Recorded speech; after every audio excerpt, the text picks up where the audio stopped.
Salam əziz abituriyentlər. Bugün sizinlə 20 sınaq test toplusu birinci qrup üçün olan sınaq 1-in izahına baxacağıq.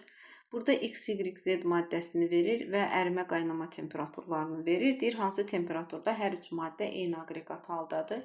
Yadımıza salaq ki, ərimə temperaturundan aşağı temperaturda maddə olur bərk halda. Ərimə və qaynama temperaturları arasında maddə olacaqdır maye halda.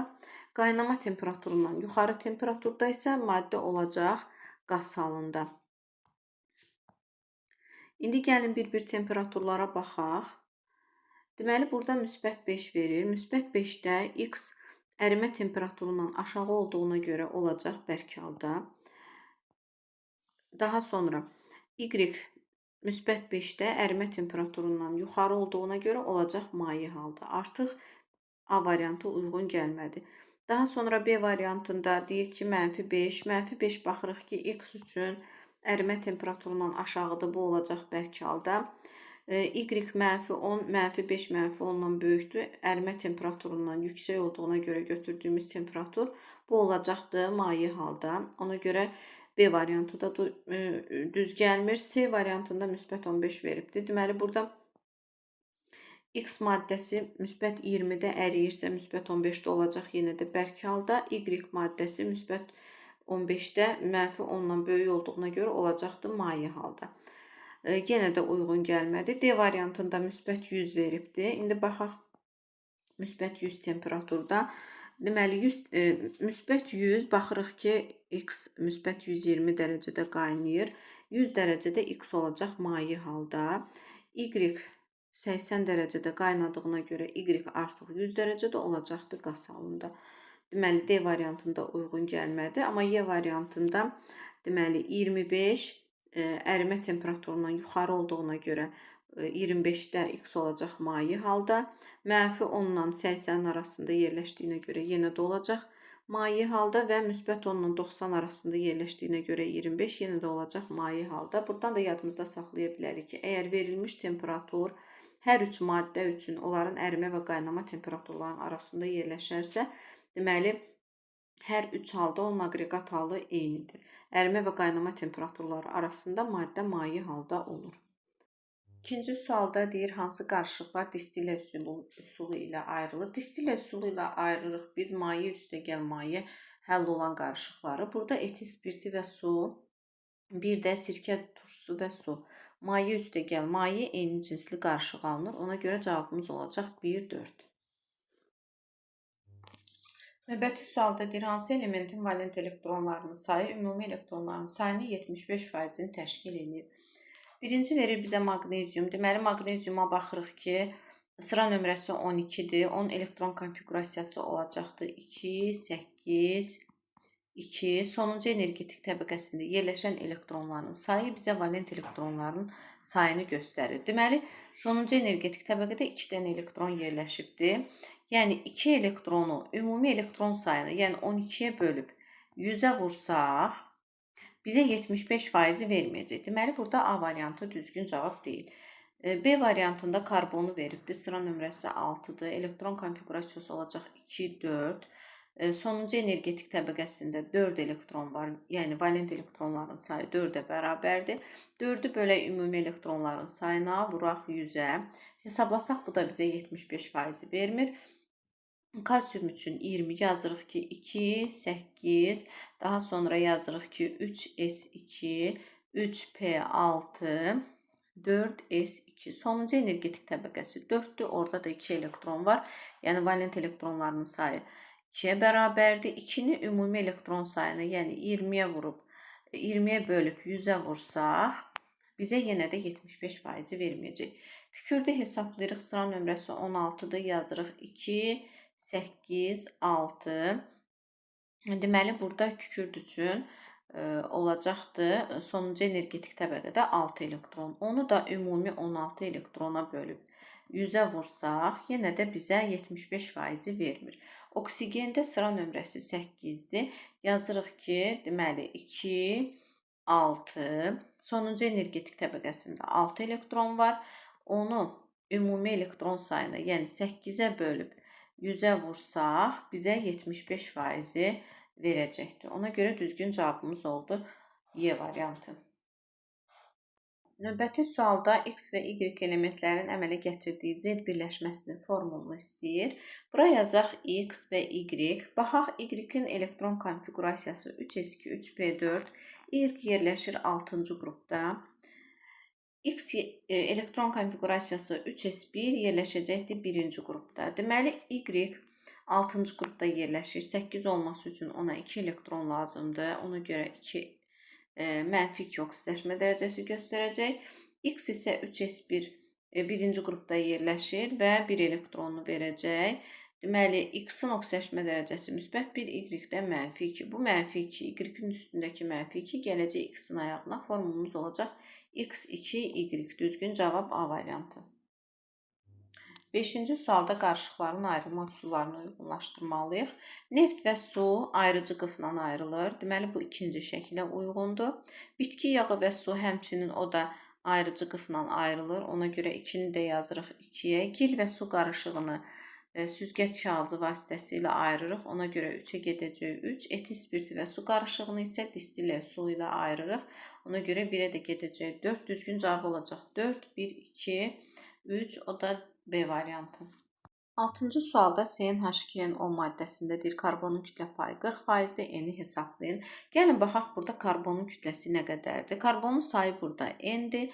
Bir dənəsinin kütləsi isə 12-yə bərabərdir. Ona görə də yazırıq ki, 12N əgər 40%-dirsə, bizim ümumi emerimiz olacaqdır 12N üstəgəl 2N üstəgəl 16. O da eləyəcək 14N plus 16. Bunu da 100% götürəcəyik. İndi 40 ilə 100-ün sıfırlarının birini ixtisar eləyək. 14N plus 16-nı 4-ə vuraq. Oradan eləyəcək 56N plus 64 bərabərdir 120N-ə. 56N-i aparırıq tənliyin sağ tərəfinə. Olacaqdır 64 bərabərdir. 120-dən 56 çıxanda eləyir 64N. Ona görə də N-imiz bərabər olacaq 1-ə. Düzgün cavab B variantı. Növbəti sualda bizə ağ fosfor, azon, oksigenin deyir ki, atomlarının sayı hər üçündə N-ə bərabərdir. Maddə miqdarı azonda 4 moldur, ağ fosforda X, oksigində isə Y, X üstəgəl Y-in cəmini deyir hesablayın. Formullarını yazaq bunların. Deməli, P4, azon olacaq O3, oksigen olacaq O2. Azonun maddə miqdarını verir 4 mol. Baxaq 4 mol azonda neçə atom var? 4-ü vururuq 3-ə, eləyir 12 atom. Atomların sayı hamısında bərabər olduğuna görə belə çıxır ki, P4-də də 12 atom var, O2-də də 12 atom var. Oksigenin 12 atom olması üçün biz onu götürməliyik 6 mol. P4-ün 12 atom olması üçün 12-ni böləcəyik 4-ə, onu götürməliyik, deməli 3 mol. Deməli, bizim X-imiz 3-ə bərabərdir, Y-imiz də 6-ya bərabərdir. Onları toplayanda bizə verəcək 9. Düzgün cavab oldu D variantı. 8-ci sualda bizə verir kuprum H2 və H2SO4. Birində oksigenin kütlə payı A, digərində C, hidrogenin kütlə payı birində B, digərində isə C. Deməli, burada əvvəlcə kuprum OH2-də olan oksigenin kütlə payını tapaq. Bunun üçün yazırıq A bərabərdir. Oksigenin kütlə payını tapmaq üçün kuprum OH2-nin tərkibində olan oksigenin kütləsini, yəni burada görürük ki, 2 dənə oksigen var. 2 oksigen bizə verəcək 32 qram. Onu bölürük ümumi kuprum OH2-nin emerinə. Onu da hesablasaq bizə verəcək 98. Deməli, burada oksigenin kütlə payı oldu 32 bölək 98. İndi hidrogenin kütlə payına baxaq. Baxırıq, burada hidrogenimiz 2 dənədir. Yəni 2 qram hidrogen var. Onu da yenə bölürük ümumi kuprum OH2-nin emerinə, yəni 98-ə. Bu da oldu 2 bölünsün 98. B bərabərdir 2 böl 98. İndi keçək sulfat turşusuna. Burada oksigenin kütlə payı deyir C-dir. Yazırıq C bərabərdir. Oksigenin kütləsi burada görürük 4 atom oksigen var. Yəni 16 vurulsun 4, 64 bölək. H2SO4-ün emeri 98-ə bərabərdir. Deməli, C bərabər olacaq 64 böl 98. D-ni hesablayaq. H2SO4-də hidrogenin sayı 2 dənədir. Yəni 2 vuraq 1 bölək ümumi emeri 98. Bu da oldu bizim D. İndi deyir ki, hansı münasibətlər doğrudur? Baxaq deyir, Birincidə deyir C bərabərdir 2A-ya. Baxırıq ki, C bərabərdir 64/98. A da bərabərdir 32 bölək 98. 98-ləri nəzərə almırıq.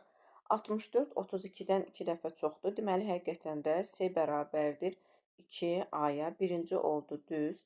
Daha sonra deyir ki, B bərabərdir D-yə. Baxırıq, B bərabərdir 2/98. D də həmçinin 2/98-ə bərabərdir. Ona görə İkinci cavabımız da düzdür. Ona görə variantımız olacaq 1, 2. Üçüncüdə elə deyir A bərabərdir C-yə. Xeyr, A 32-dir, C 64-dür. Digərində deyir B bərabərdir 2D-yə, amma B ilə D-ni biz tapdıq ki, bir-birinə bərabərdir. Ona görə düzgün cavabımız olacaq A variantı. 9-cu sualda bizə dövrü sistemindən bir hissə verilibdir və deyir ki, əsas yarımqrup elementlərin elektromənfiliklərinin artma sırasını müəyyən edin. Yadımızda saxlayaq ki, dövrü sistemdə soldan sağa doğru getdikcə elementlərin elektromənfiliyi artır, yuxarıdan aşağıya doğru getdikcə isə elektromənfilik azalır. İndi baxaq, deməli dövrlər üzrə əgər baxsaq, soldan sağa doğru getdikcə X-dan Z-ə doğru elektromənfilik artacaq. Ona görə də Z-in elektromənfiliyi X-dan çox olacaq. Yuxarıdan aşağıya doğru qruplar üzrə baxsaq, onda Y-in elektromənfiliyi Z-in elektromənfiliyindən çox olacaq. Ona görə də bizim deməli elektromənfiliyimizin azalma sırası oldu Y, Z, X. Bizdən isə istəyir ki, artma sırasını. Ona görə də yazacağıq X, Z, Y. Düzgün cavab oldu B variantı. 10-cu sualda deyir ki, X, Y, O4, X-in kütlə payı orada 2A-dır, Y-in kütlə payı A-dır, oksigenin kütlə payı yenə də 2A-dır. X, Y, O4-ün nisbi molekul kütləsini hesablayın. Deməli, yazırıq X, Y, O4. Burada oksigenin kütlə payı 2A-ya bərabərdir. Oksigenin kütləsi baxaq ki, burada nə qədərdir? 16 vurulsun 4, 64 qram. Deməli, 64 qramımız 2A faiz təşkil edir. Baxırıq ki, X-da da həmçinin kütlə payını 2A götürübdür. Deməli, burada X-in kütləsi ilə oksigenin kütləsinə bərabərdir. Yəni, X-in də kütləsi 64-dür. Y-in kütləsi A-dır. Yəni, oksigenin kütlə payından kütləsindən 2 dəfə az. Yəni, 64-ü bölürük 2-yə, Y-ə yazırıq 32 qram. Nisbi molekul kütləsini tapmaq üçün bunları toplamaq lazımdır. 64 üstəgəl 32 üstəgəl 64 bizə verəcək, deməli, 160 qram. Düzgün cavab oldu Y variantı. 11-ci sualda deyir, atom modelinə uyğun olanları müəyyənləşdirin. Baxaq, burada deməli, atom modelində bu birinci energetik təbəqədir, bu isə ikinci energetik təbəqədir. Deməli, elektron konfigurasiyasını yazırıq 1s2. İkinci energetik təbəqədə baxırıq ki, 1, 2, 3, 4, 5. 5 dənə elektron yerləşib. Ona görə yazırıq 2s2, 2p3. Elektronların orbitallarda yazsaq, bu olacaq 1s2, bu da oldu 2s2, bu da 2p3. İndi baxaq, normal halda cütləşməmiş elektronların sayı, cütləşməmiş elektronların sayı, buradakı elektronlarda 2p3-dəki, deməli, 1 bərabər olacaq 3-ə. Daha sonra valent elektronlarının sayı, yadımızda saxlayaq ki, xarici energetik təbəqədə olan elektronların sayı bizə valent elektronlarının sayını verir. Ona görə də 2-yə olmalıdır 5.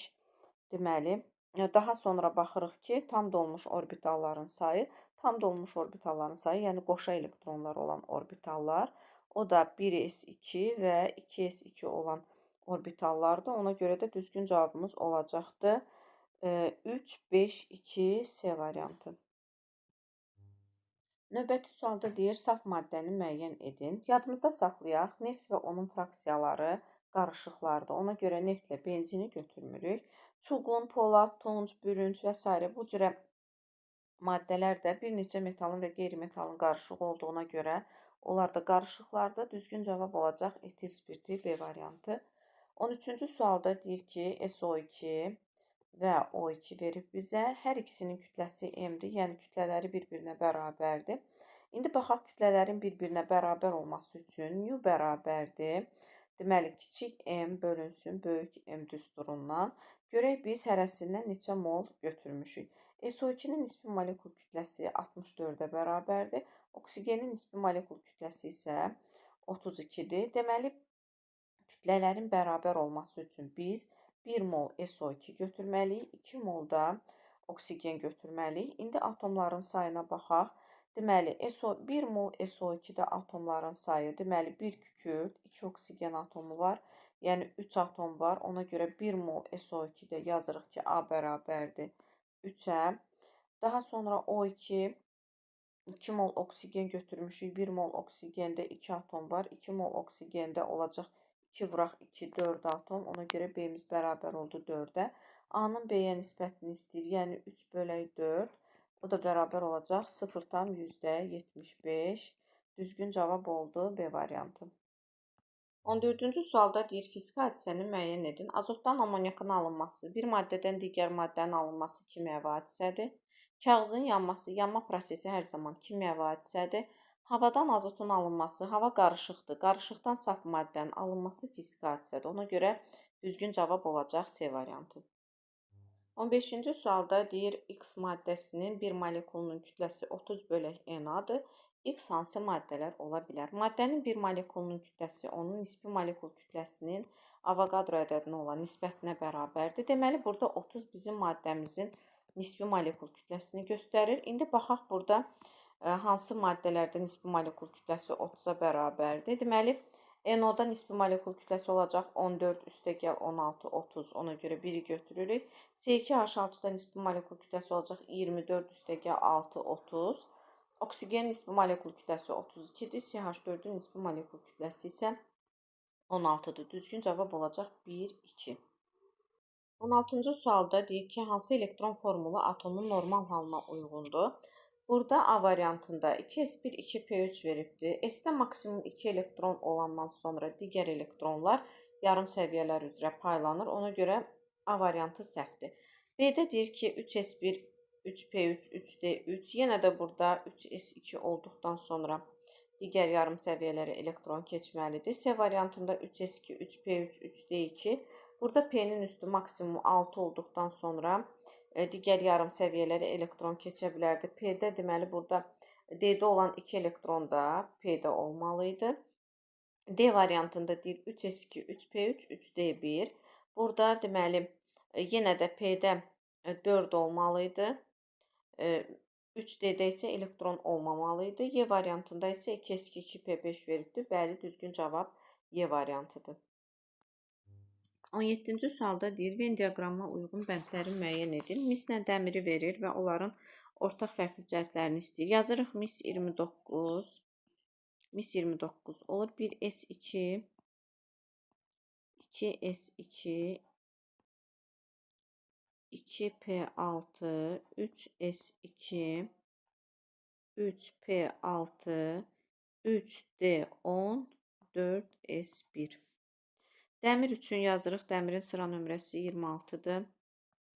1s2, 2s2, 2p6, 3s2, 3p6, 3d6, 4s2. Deyir, 12p elektronu var. Misdə baxırıq, p elektronları 2p6, bir də 3p6, cəmi 12p elektronu var. Dəmirdə p elektronlarının sayı yenə 2p6-da və 3p6-dadır. Deməli, 12 dənə p elektronu da dəmirdə var. Deməli, hər ikisində 12p elektronu var. Biri yazırıq 3-ə. 7 dənə s elektronu var deyir. S elektronlarına baxırıq burada. 1s2-də 2, 2s2-də 2 elektron, 3s2-də 2 elektron cəmi oldu 6 və 4s1-də də 1 elektron oldu 7 elektron. Dəmirdə isə s elektronlarının sayı 2, 4, 6, 8. Deməli, 7 dənə S elektronu aiddir misə. Ona görə 2-ni yazırıq 1-in altından. Bir cütləşməmiş elektronu var. Burada 4s1. Cütləşməmiş elektron yalnız buradadır. Digər hissələrdə elektronlar cütləşibdir. Ona görə deməli 3-ü yazacağıq misə aid olan hissədə.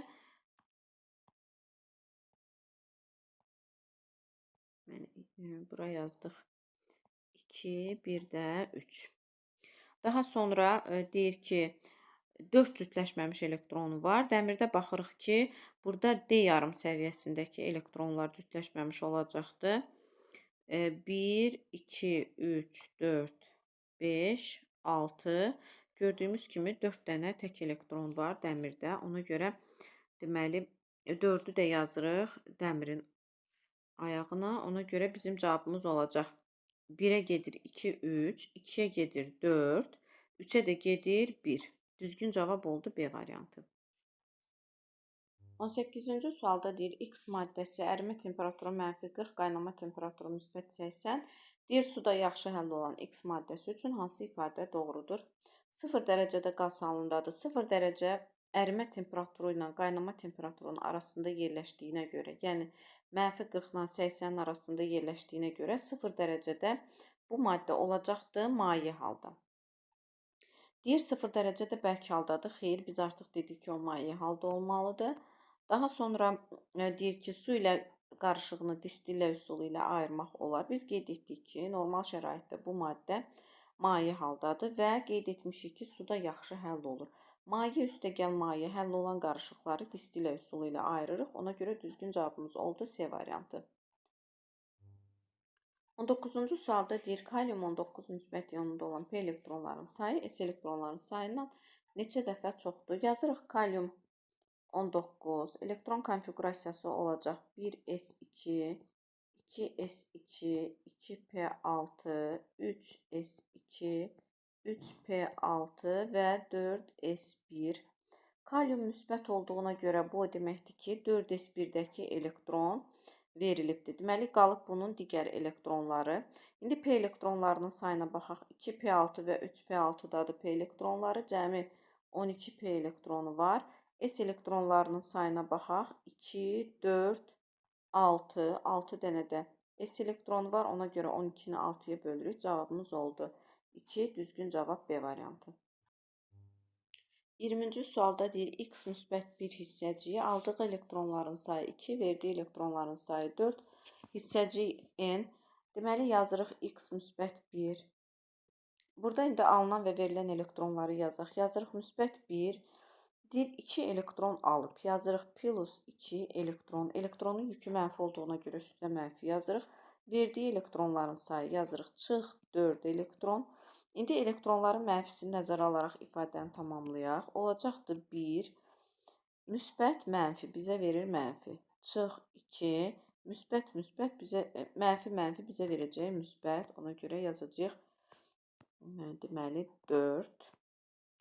O da bərabərdir. 1-dən 2 çıxacaq mənfi 1, üstünə də 4 gələndə eləyəcək müsbət 3. Deməli, bizim düzgün cavab oldu C variantı.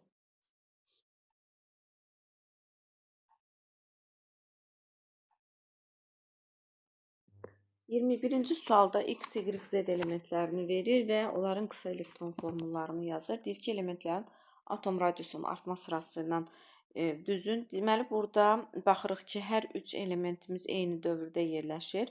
Deməli, qruplarına görə bunları düzəcəyik. 3s1 X elementi yerləşəcək birinci qrupda. Y elementi 3s2, 3p3 yerləşəcək 5-ci qrupda. Z isə 3s2, 3p5 yerləşəcək 7-ci qrupda. Bilirik ki, soldan sağa doğru getdikcə atom radiusu azalır. Bizdən isə atom radiusunun artma sırasını istədiyinə görə biz bu ardıcılığı tərsinə götürəcək. Deməli, olacaq Z, Y, X. Düzgün cavab oldu A variantı. 22-ci sualda kalium xlor, natrium brom, kalium brom, natrium brom, kalium xlor duzlarını verir. Metalın kütlə payı A, B, C. Deyir, hansı münasibət doğrudur?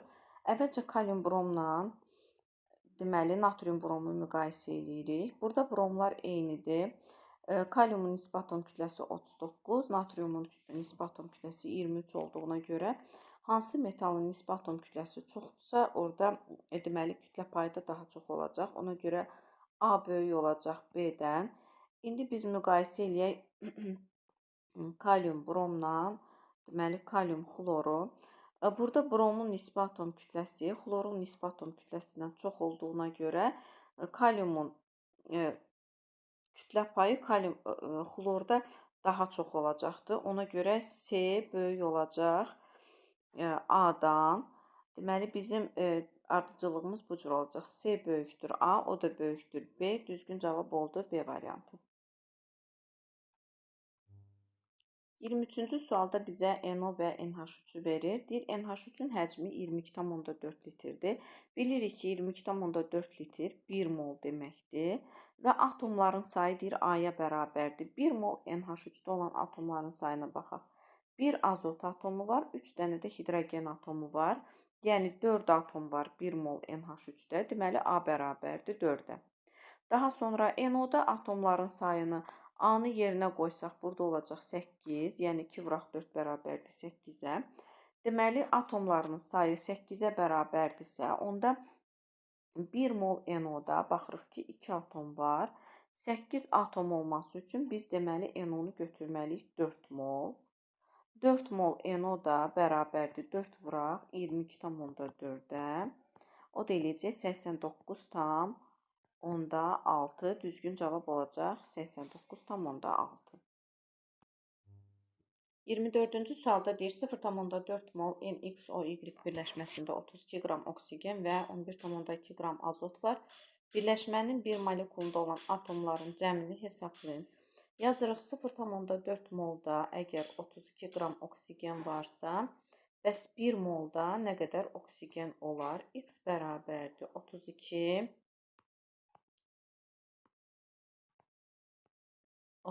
bölək 0,4 eləyəcək 80 qram.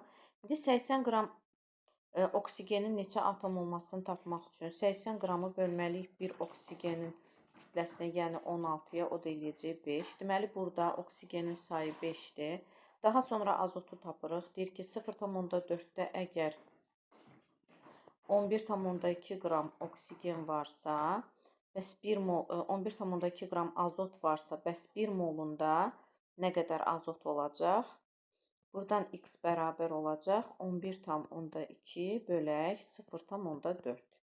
Bərabərdir 28-ə. 28 qramında neçə atom azot olduğunu bilmək üçün 28-i bölməliyik birinin kütləsinə, yəni 14-ə. O da bərabərdir 2-yə. Deməli, formulumuz olacaq N2O5. Bizdən atomların cəmini istəyir. N2O5-də 2 dənə azot atomu və 5 dənə oksigen atomu, cəmi 7 atom var. Düzgün cavab olacaq 7. 25-ci sualda deyir, hansı maddələrin keyfiyyət tərkibi eynidir? Keyfiyyət tərkibi, yəni eyni element atomlarının təşkil olunsun.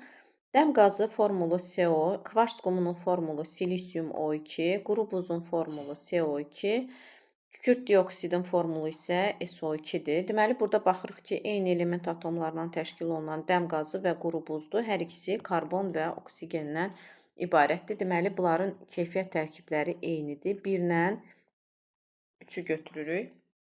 26-da x mənfi 3-dən x müsbət 3-ə gəlib, yəni elektron verib. Deyir ki, nə dəyişmir? Elektron verən zaman radius azalır, proton sayı sabit qalır, elektron sayı azalır, neytron sayı isə sabit qalır. Ona görə də düzgün cavab olacaqdır 2 və 4. 27-ci sualda deyir ki, kiçik dövr elementləri üçün uyğunluğu müəyyən edin. Yadımıza salaq ki, qısa elektron formuluna əsasən elementin dövrü sistemdə yerini müəyyən edə bilərik. Bunun üçün yadımıza salaq ki, sonuncu energetik təbəqədə olan elektronların cəmi isə elementin yerləşdiyi qrupun nömrəsini göstərir. İndi baxırıq bizə, deməli, Z elementini verib. Z elementi, deməli, kiçik dövrlərdirsə, bura birinci dövrdür, bura ikinci dövrdür, bu isə üçüncü dövrdür. Deməli, Z yerləşir ikinci dövr 7-ci qrupda. Baxaq, deməli, Z ikinci dövrü 7-ci qrupa uyğundur. A variantı. Daha sonra Y yerləşir 3-cü dövr 5-ci qrupda. 3-cü dövr 5-ci qrup bizdə, deməli, C variantındadır. Ona görə Y-in qarşısına yazırıq C. X isə 3-cü dövr 3-cü qrupda yerləşdiyinə görə ona Y variantı uyğun gəlir. Oldu Y, C, A. 28-ci sualda deyir, nüvəsində 24 protonu olan elementin normal halda cütləşməmiş elektronlarının sayını və bu elementin dövrü sistemdə qrup nömrəsini yazın. Deməli, nüvəsində 24 protonu varsa, yazırıq bura X24. Elektron konfigurasiyasını yazırıq 1s2, 2s2, 2p6, 3s2, 3p6, 3d5, 4s1 bilirik ki 24 istisnadır. Orada 4s1 olmalıdır. Cütləşməmiş elektronların sayını istəyir. Burada deməli cütləşməmiş elektronlar 4s1-də tək elektrondur. Bir də 3d5-dəki elektronlar tək yerləşəcəkdir. 1, 2, 3, 4, 5. Deməli tək elektronların sayı 5 dənə D yarım səviyyəsindəki və bir dənə də 4s1-dəki elektronlar, cəmi 6 dənə tək elektron var. Ona görə 1-ə yazırıq 6. 1-ə yazırıq 6. Daha sonra deyir ki, bu elementin dövrü sistemdə qrup nömrəsini yazın. Qeyd etdiyimiz kimi qrup nömrəsi sonuncu elektronları, son yarım səviyyələrdə yerləşən elektronları toplayanda bizə elementin qrupun nömrəsini verir. 5 üstəgəl 1 bizə verəcək 6. 29-cu sualda deyir ki, kükürdün birləşmələri və S16 atomunun birləşmələrə uyğun qısa elektron formulunu yazmamızı istəyir. Buraya yazırıq SO2. Kükürdün valenti burada 4-ə bərabərdir. Yəni, tək elektronlarının sayı 4 olmalıdır. Əvvəlcə gəlin kükürdün normal halda elektron konfigurasiyasını yazaq. Kükürd 16, deməli olacaq 1s2, 2s2, 2p6, 3s2, 3p4. Deməli, burada 3s2-nin elektronlarını yazaq. 3p4-də 1, 2, 3, 4. Tək elektronlarının sayı 2 dənədir. Kükürdün həmçinin boş D orbitalları var. Deməli, bunu həyəcanlandırıb biz 4 valentli olması lazımdır bizə. Ona görə həyəcanlandırırıq. Deməli, bu zaman 3p4-dəki elektronların biri gələcək. Gəlir 3D-yə. Bu zaman elektronun biri 3p4-dən silirik. Deməli, elektron konfigurasiyası olacaq 3s2, 3p3, 3d1. 3d1. Bu zaman deməli kükürd oldu 4 valentli. Deməli, bura yazmalıyıq. 3s2, 3p3 və 3d1.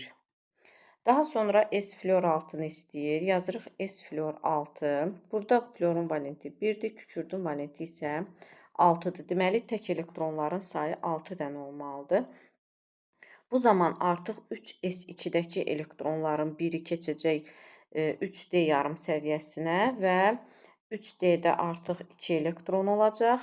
3s2-də isə artıq elektronun biri azalaraq olacaq 3s1. Deməli, burada elektron konfigurasiyası olacaq 3s1, 3p3 və 3d2. Və sonuncu 30-cu sualda deyir, dövrü sistemin verilmiş hissəsində əsas yarım qrup elementləri göstərilibdir. X-in hidridinin formulunu yazın. X və Y-in əmələ gətirdiyi birləşmənin bir molekulunda olan proton sayını hesablayın. X-in sıra nömrəsi 12-dir. Gəlin baxaq, deməli, X yazırıq 12. Elektron konfigurasiyası olacaq 1s2, 2s2, 2p6 və 3s2. Deməli, X yerləşir ikinci qrupda. Yazırıq X, yanına yazırıq hidrogen. Deməli, X ikinci qrupda yerləşirsə, deməli, valenti 2-dir. Hidrogen də metallarla 1 valentli olduğuna görə, deməli, bizim formulumuz olacaqdır XH2. Daha sonra, deməli, formulumuz XH2-dir. Onu yazırıq 1-ə. Deyir ki, X-in Y-lə əmələ gətirdiyi birləşmənin bir molekulunda olan proton sayını hesablayın. Gəlin, indi Y-in proton sayını tapaq. Yadda saxlayırıq ki, dövrü sistemdə kiçik dövrlərdə alt-alta düzülən elementlər bir-birindən 8, 18 vahid kiçik olur. Deməli, X 12-nin üstündə olan element olacaqdır. X, daha doğrusu hər hansı bir element. Bunun sıra nömrəsi olacaq 12 çıxılsın 8, yəni 4. Daha sonra buradakı element olacaq 5, buradakı olacaq 6, Y-in sıra nömrəsi isə olacaq 7. Deməli, Y-in 7 dənə protonu var. Y üçün yazırıq elektron konfigurasiyasını 1s2, 2s2, 2p3. Deməli, Y yerləşir 5-ci qrupda. İndi yazırıq X, Y. Y 5-ci qrupda yerləşir. Deməli, 8 olması üçün ona 3 elektron lazımdır. Yazırıq -3. X isə yerləşir ikinci qrupda. Bu da öz 2 elektronunu verəcək. Yəni elementlərdən əgər biri elektron alandısa, digəri elektron verən olmalıdır. Y-in -3-ü, Y-in üstündəki 3-ü yazırıq X-in ayağına, X-in üstündəki 2-ni isə yazırıq Y-in ayağına. Formulumuz oldu X3, Y2. İndi protonların sayını hesablayırıq. Proton bərabərdir. X3 dənədir, bir dənəsinin 12 protonu var. Yazırıq 12 vuraq 3, üstəgəl Y-imiz 2 dənədir, bir dənəsinin proton sayı isə 7-yə bərabərdir. Olacaq 36 üstəgəl 14 bərabərdir 50.